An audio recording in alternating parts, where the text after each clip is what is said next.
Level's a partnership housing developer, developing mixed tenure homes across England, Scotland and Wales.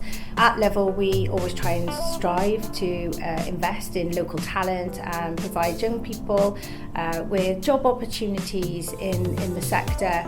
And we really value the importance of having a team of diverse and talented individuals, and participating with schemes such as Network 75 is the perfect way to achieve these goals. The level of quality of the candidates that applied for the first trainee quantity surveyor role was extremely high, and we were really impressed.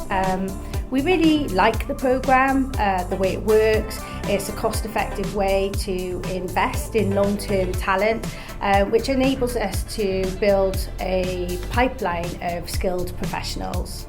The Network 75 students remain with us after completing their studies, which obviously ensures the return on our investment through long-term loyalty and commitment. The scheme also allows the students to develop a deep understanding of the business, our culture, and our processes. So we've massively gained from the students and the programme.